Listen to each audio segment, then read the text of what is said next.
Assalamualaikum warahmatullahi wabarakatuh. Di video kali ini saya akan membahas tentang yang saya dapatkan di webinar AgriTalk sesi 1 yang bertajuk Pertanian New Normal untuk Kesejahteraan Petani dan Konsumen.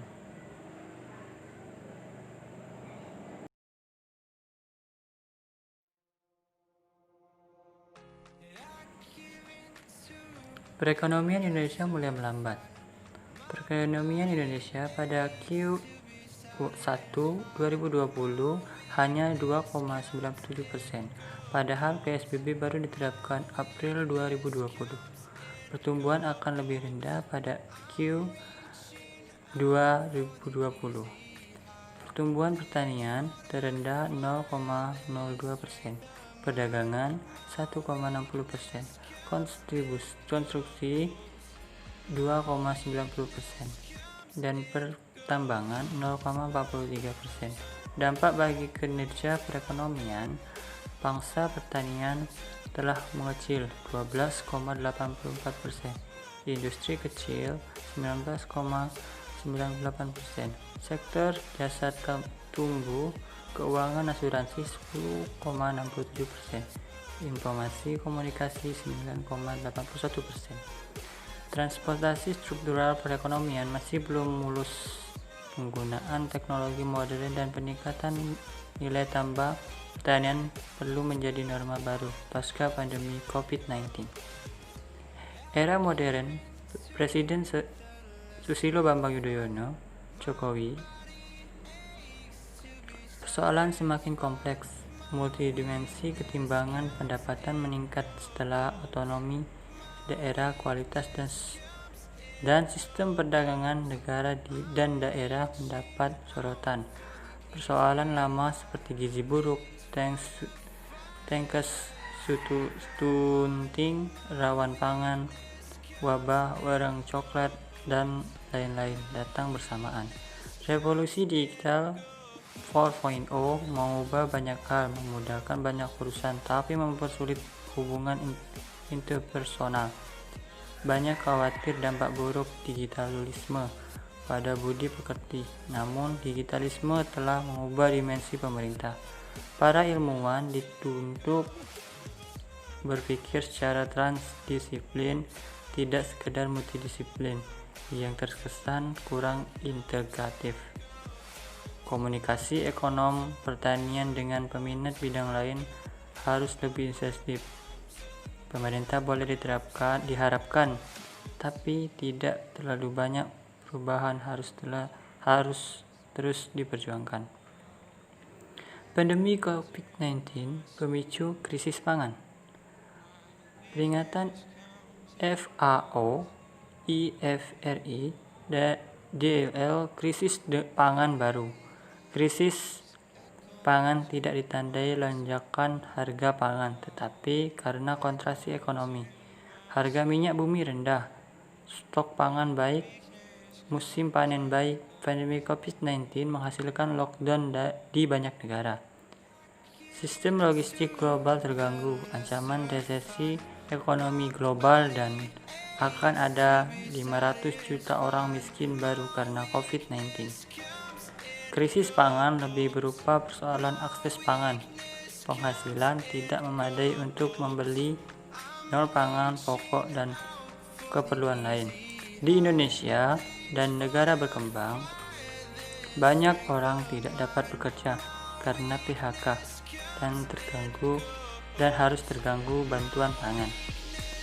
Pemerintah menyediakan 405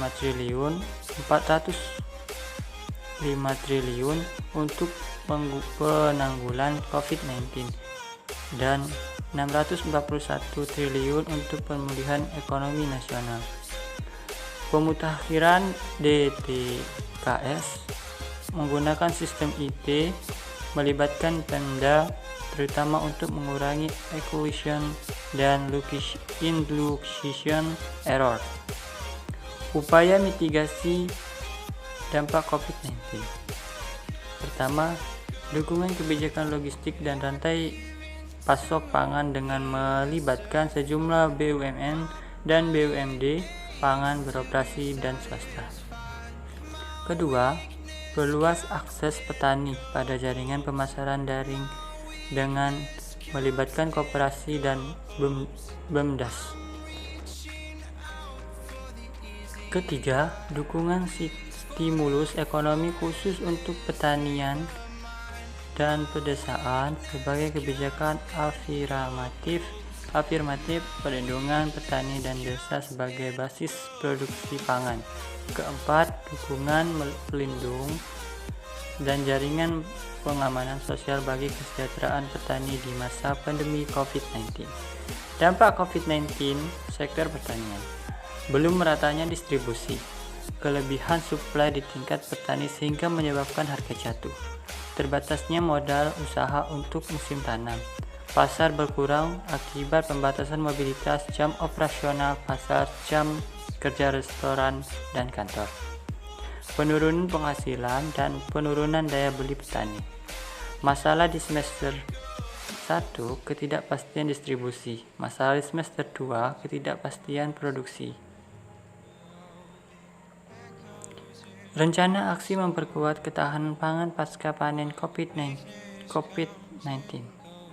Penyerangan penambahan komoditi strategis, memanfaatkan kondisi curah hujan yang masih ada di bulan Mei. Optimalkan pemanfaatan Al-Sintan, pengolahan tanah serta brigade Al-Sintan. Melakukan pemantauan terhadap kekeringan, banjir dan serangan OPT. Mengoptimalkan jaringan irigasi, embung, dan pompa air tanah dangkal. Bantuan gagal panen atau PUSO melalui bantuan benih. Memanfaatkan asuransi usaha tani petani atau AUTP untuk lahan padi. Upaya khusus di off-farm agar dilakukan mobilisasi brigade Alintan pasca panen. Memanfaatkan kredit usaha rakyat atau KUR, baik kegiatan hulu on-farm disinergikan dengan pendanaan APBN, APBD, investasi dan swadaya. Tantangan ketahanan pangan di masa pandemi COVID-19. 1. Tetap berproduksi. 2. Konsumsi kuantitas dan kualitas. 3. Distribusi antara provinsi dan pulau. 4. Harga cenderung tidak berpola. 5. Kekeringan. Rekomendasi dan reposisi kebijakan. 1. Adaptasi laku pertanian pasca COVID-19. Dalam menghadapi situasi new normal terbagi dua fase. 1. Antisipasi dan mitigasi krisis pangan. 2. Pola baru on-farm, off-farm, dan agroindustri. 2. Realokasi APBDN dan APBD untuk mitigasi risiko krisis pangan, bansos petani dan lapisan 40% dan inisiatif kerelawan masyarakat. 3. Penahanan sistem logistik distribusi penyediaan pangan pada daerah perkotaan dan pedesaan dan daerah defisit. Charge jadi normal baru. 4. Integritas kebijakan ekonomi makro dan bioteknologi modern. Smart farming, pertanian persis, penguatan kelembapan rantai nilai, pemanfaatan IPDEC, teknologi dan data dan informasi DTIT. 5. Pemanfaatan e-mart, agregator, dan marketplace untuk meningkatkan skala usaha. Tantangan bergeser ke supply side. 6. Pembangunan agroindustri atau peningkatan nilai tambah dapat berevisi regional, desa, kota. Adan, Koms UU 3 2014 Perindustrian. Terima kasih, itulah paparan yang saya dapatkan di webinar Agritalk sesi 1 Pertanian new normal untuk kesejahteraan petani dan konsumen. Wassalamualaikum warahmatullahi wabarakatuh.